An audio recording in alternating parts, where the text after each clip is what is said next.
In 1876, the city of Melbourne was a vibrant place with a population of about 250,000 people, making it one of the largest cities in the British Empire. What's more, it was a popular destination for Europeans, Americans and Chinese who were seeking to strike it rich, since gold had been discovered in central Victoria in the 1850s. Peter Rooney was born in Melbourne in 1857 to Patrick Rooney, an Irish labourer, and Rose Rooney, who was originally from Berkshire in England. The Rooneys had married in 1847 at St. Francis's Roman Catholic Church. By 1876, Peter was 18 and was one of 5 children to Patrick and Rose, he being the only surviving boy. As was common for the time, 3 of Peter's siblings died in infancy, while he had 4 remaining sisters. As the only male heir remaining, he was his parents' pride and joy, and it was expected he would carry on the Rooney family name. Peter lived with his parents and sisters in Leichhardt Street, a lane off Lonsdale Street. The area was a slum called Little Lon, and was a notorious red light district replete with poverty. Despite this, he worked as an apprentice stonemason in Emerald Hill, what we today refer to as South Melbourne. Peter was a strong swimmer and would sometimes swim at the beach after a hard day's work. The 6th of February 1876 was a Sunday, so while he didn't have work on this day, Peter was still keen to go for a swim at Emerald Hill with his friend Robert Johnson and some other young men. The boys got up very early and arrived at the beach at 6 a.m. Peter and Robert set out to swim straight away and were seen to be swimming from the Emerald Hill jetty to the Emerald Hill Company's baths. They took rest here before Peter jumped off the piles and swam out into deeper waters, while Robert swam in the shallow waters back towards the jetty. What happened next would haunt Robert for the rest of his life. Swimming in the shallows, he managed to reach the jetty before Peter, and just as he climbed up onto the platform, he heard a desperate scream from his mate. "For God's sake, save me!" Looking around, Robert was horrified to see a monster of a shark, 5 meters in length, its enormous jaws clenched onto his friend's left leg. Before Robert had a chance to react, the shark appeared to be dragging Peter further out to sea whilst he struggled against it. Watching these events unfold was a man by the name of James Pritchard, who was riding his horse on the beach. Without thinking, Pritchard rode his horse into the sea in an attempt to rescue Peter from the clutches of the shark. Peter was in about 5 feet of water and was just about to sink beneath the bloody waves when Pritchard, on horseback, grabbed his hand. Pritchard was able to lift Peter out of the water, but not quite onto the horse, and the shark seemed to hesitate for a second due to the presence of the horse. But as Pritchard retreated, Peter dangling awkwardly from the horse with blood pumping from the wound to his left thigh, the shark seemed to get its bearings and swam aggressively towards them. This time it bit at Peter's left calf, to the horror of his friends. The scene was nightmarish, with the colour of the water all around turning red due to being diluted with blood. Pritchard struggled on though, still managing to pull Peter towards the shore. At one point the shark swam in between their position and the shore as if to cut them off. By this stage a small crowd had gathered on the beach, and the combination of their clamouring and the horse's frantic neighing seemed to spook the shark, and it swam out to sea. Peter seemed to be barely conscious, perhaps from shock and blood loss, since he had first yelled out for help. When Pritchard's horse arrived back on the beach, Peter was completely unconscious. They lay him on the sand and rested his head on Robert's knee. The majority of the flesh of his left thigh and calf dangled from the bone, and blood pumped onto the sand. There was nothing the young men could do, and within a few minutes, Peter stopped breathing and died. The next day, an inquest was held at the Black Eagle Hotel on Lonsdale Street. Peter's body had been taken to his mother's house nearby, where the jury could view the body. It was clear from the bite marks that the shark had not taken any of the flesh with it. Nevertheless, the bones of both the thigh and calf were visible. Patrick, Peter's father, spoke first at the inquest, followed by Robert Johnson, and finally James Pritchard. The jury was then satisfied that Peter had died from blood loss, having been bitten by a shark. It seems that Peter's mother, Rose, took Peter's death particularly badly. She slumped into a deep depression after the loss of her only son and died herself within 2 months of his death. The inscription on her gravestone at Melbourne General Cemetery in Carlton North reads, quote, "Erected by Patrick Rooney in memory of his beloved wife Rose, aged 51 years, who died of excessive grief 4 April 1876 through the loss of their son Peter, who was killed by a shark whilst bathing on 6 February 1876, aged 18 years." End quote. Peter's father, Patrick Rooney, would go on to live a very tragic life. Of his 4 remaining children, 2 of them would be dead within 4 years. One would die 12 years later at the age of 35, and the last would die in 1898 at the age of 33. He would outlive them all and die a lonely death at the age of 77 in 1899. As if that wasn't bad enough, barely 1 year later, there was another fatal shark attack at a Melbourne beach. William Marks, an American from Chicago, had recently arrived in Melbourne. He was working as a ferryman on the Yarra River. According to a fellow worker, he was 39 years old, a keen violinist and a very strong swimmer. No doubt he was unaware of the attack that had occurred the year before, less than 200 yards from where he decided to go swimming at 7 a.m. on Sunday the 4th of February 1877. On that day, a man by the name of Dorsey Dossor was bathing in the shallows at Emerald Hill. On walking back to the shore, he observed a man, later to be established as William Marks, taking off his clothes before going for a swim himself. Dossor noted that Marks swam out quite a distance, about 300 yards, before swimming parallel with the beach. Dossor observed the unfamiliar man swim confidently before he suddenly seemed to jump up or was thrown out of the water. He then seemed to swim a few more yards before he suddenly disappeared beneath the waves. Dossor did not notice any shark, but thought it strange that the man never resurfaced. After waiting some time, he and another man noticed that the swimmer had left some clothes on the beach. Amongst his possessions were a tuning fork and a letter with American postage marks addressed to a William Marks, care of his employer, the ferry operator on the Yarra River. The men took the possessions to the St Kilda police station, and the police conducted a search of the water using the, quote, "local Chinamen's fishing nets," end quote, to trawl the water, but no body was found. 2 days later, a man by the name of Thomas Coppin, a saddler who lived on Brunswick Street, was bathing in the local Emerald Hill baths. He noticed a dark object floating in the waves about 300 yards away. Coppin reported his discovery to Captain Levins, the owner of the baths. With the help of a telescope, Levins was able to tell that the object was that of a dead body and surmised that it must have been that of the American man who had gone missing 2 days previously. The 2 men took a boat out to retrieve the body, and when they did, it was obvious that the man had been killed by a shark. The flesh on each leg from the knee up had been eaten away, and there was a large bite mark stretching 14 inches on both his back and chest.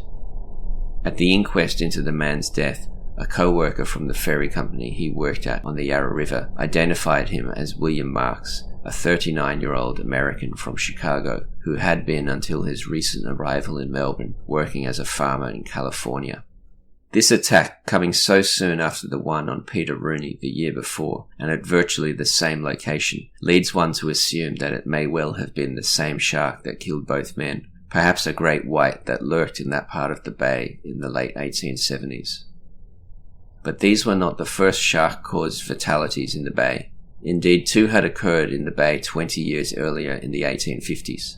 Adolf Bollander was a 21-year-old sailor with the Swedish ship Constance, which arrived in Melbourne on March 10, 1858, having left Leith in Scotland on November 25th the previous year.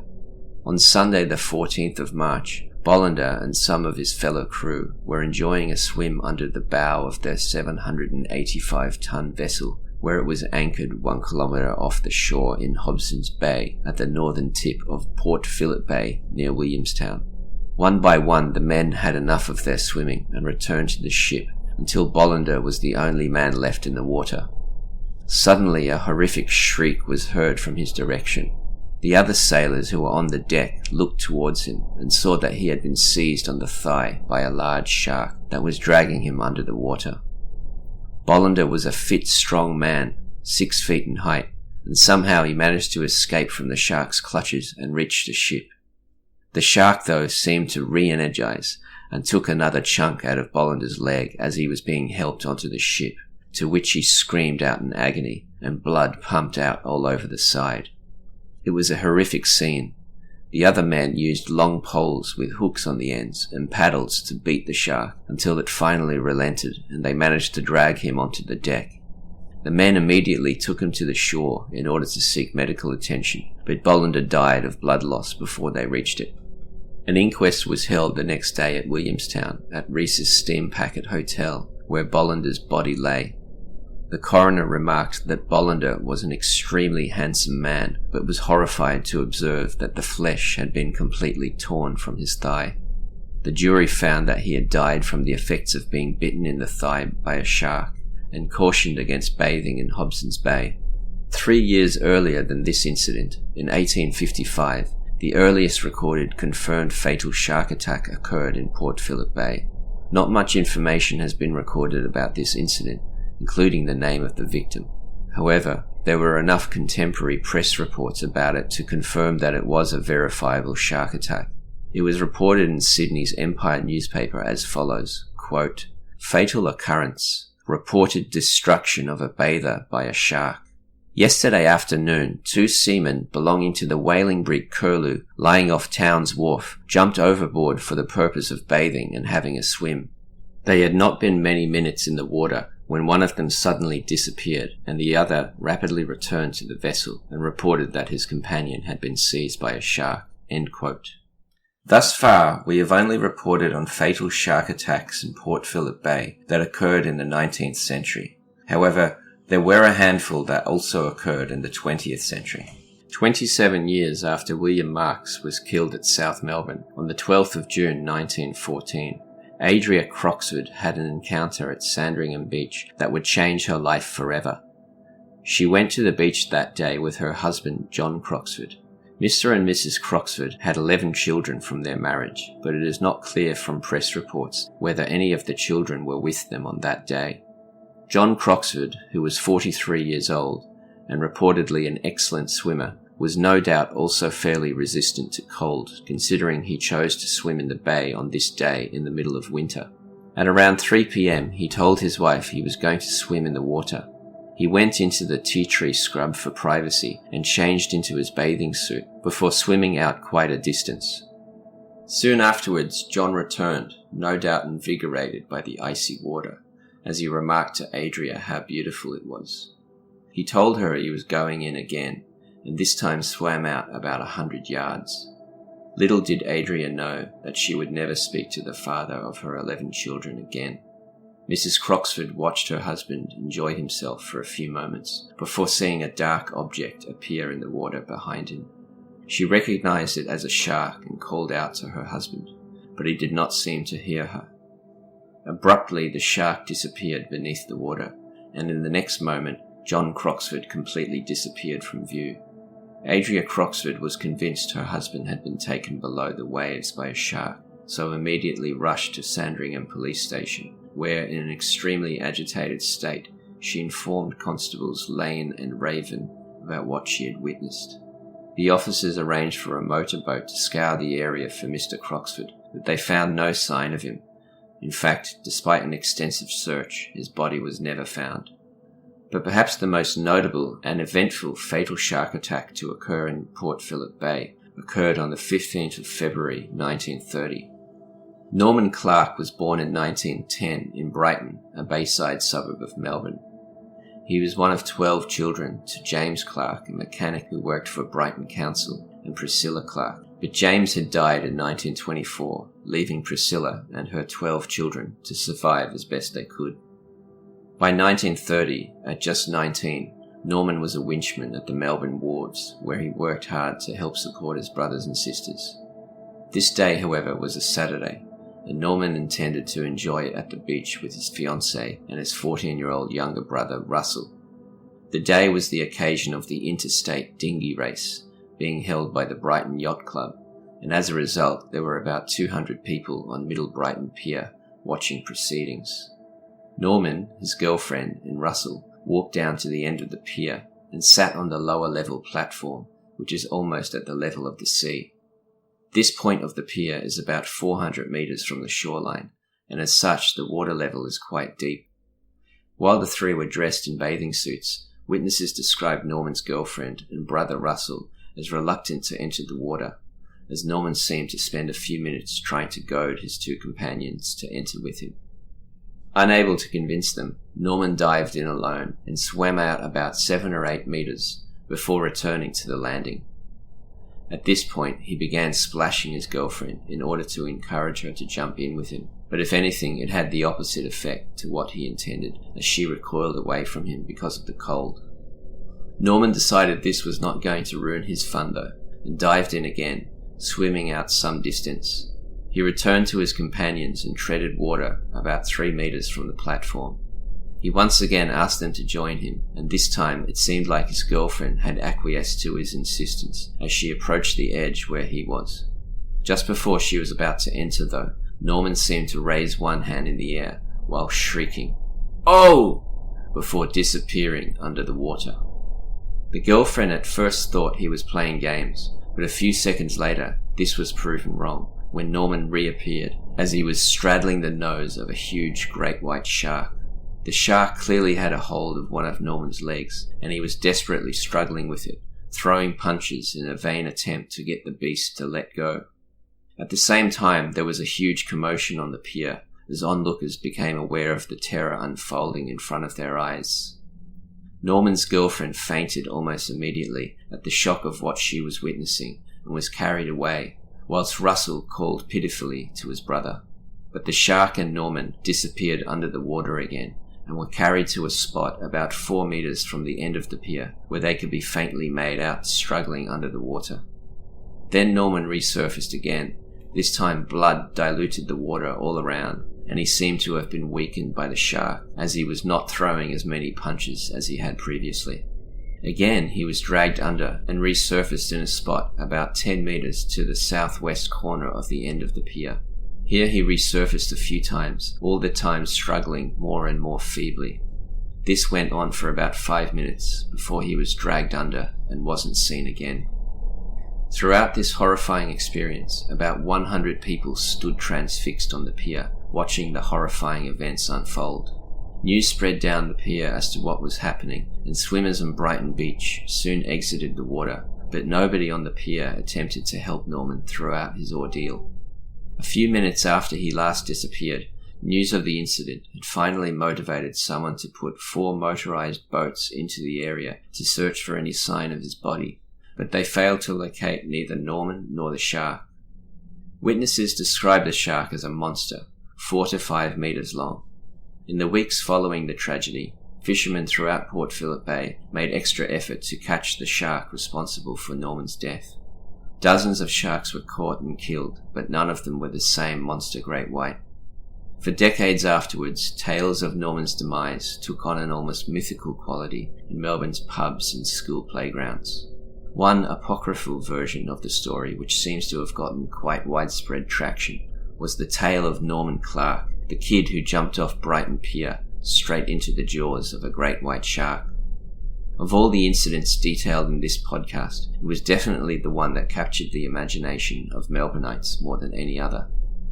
For some reason, his death lived on in memories far longer than any other shark attack. This is despite the fact that just 6 years later, there was another fatality in Melbourne's Bay. Early in the morning on the 30th of November 1936, Charles Frederick Swan, a crippled 46-year-old World War I veteran who had taken a bullet to the knee in battle, decided to go fishing for snapper in a small dinghy about 6 kilometres off the coast of Mordialloc. Concerns were raised when he failed to return and one of the oars and the back seat to his dinghy washed up on the beach at 3 p.m. The oars were recognised by a friend of his named George Anstey, who had lent them to Swan 2 weeks previously. That night, Anstey and some of Swan's other friends from Parkdale began to search for him on the bay in a large motor launch, but did not find him. The next day, an RAAF seaplane was sent out to try to find him, and at 11 a.m. it spotted his waterlogged dinghy. A motorboat was sent out to tow the dinghy to shore, and when they arrived, they spotted a huge 4-metre grey nurse shark circling the boat. There was a significant 2 by 3 feet hole in the dinghy, and a shark's teeth from the upper and lower jaws were embedded in it.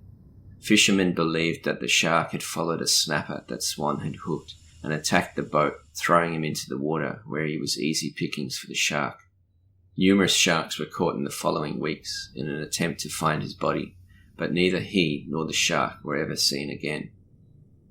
1936 is the last time someone was verifiably killed by a shark inside Port Phillip Bay. There have been other incidents just outside the bay, such as the 1956 case in which John Wishart was killed by a 12-foot shark whilst surfing at Portsea Back Beach. This is not to mention the infamous case of the disappearance of the Prime Minister of Australia, Harold Holt, while swimming at Portsea Back Beach in 1967. There is no evidence he was taken by a shark, though. In an extraordinary coincidence, another man by the name of Wishart was killed by a shark off Wilson's Promontory early in Victoria's history in 1839. There have been other claimed shark fatalities in Port Phillip Bay, such as that of 2 teenage boys who disappeared whilst fishing from a boat in Carrum in 1916. But despite the coroner finding that they were taken by sharks, there was no physical evidence suggesting this was the case, and so I don't consider it a verifiable shark attack. So, in the 185 years since Melbourne's settlement, there have been 7 fatal shark attacks in Port Phillip Bay. In 1855 off Port Melbourne, 1858 off Williamstown, 1876 off South Melbourne, 1877 off South Melbourne, 1914 off Sandringham, 1930 off Brighton, and 1936 at Mordialloc. This means there have been 7 verifiable shark fatalities in Port Phillip Bay since 1835, but none for 84 years. I suspect this may have something to do with the large number of large sharks that were purposely baited and killed right throughout the 20th century, particularly in the wake of these attacks. There simply may be fewer large sharks in the bay now than there were in the early days of the settlement. Large sharks are rarely sighted in the bay, but they still are occasionally. In 2009, a huge 5-metre great white shark was photographed by 2 fishermen 7 kilometres off the coast of Altona. So while rare, it is clear that they do occasionally frequent the waters of the bay.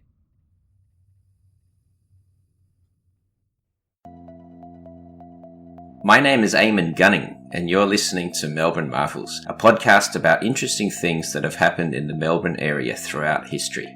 So just a few words about my thoughts on today's topic.